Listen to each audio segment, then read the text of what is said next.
Hello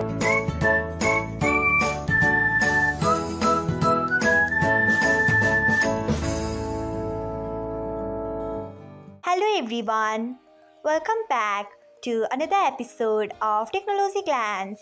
Today, in this video, I am going to guide you through how you can change video quality on Wi-Fi to higher quality on YouTube. So, let's get started. Firstly, open YouTube app in a device, then tap on profile icon. Next, tap on settings. After that, tap on video quality preferences. Next, you can see the option of video quality on Wi-Fi. Below it, you can see the option of higher picture quality. Tap on it. So, this is how you can change video quality on Wi-Fi to higher quality on YouTube. Thanks for watching. If you found this guide helpful, we would love it if you hit the thumbs up button below.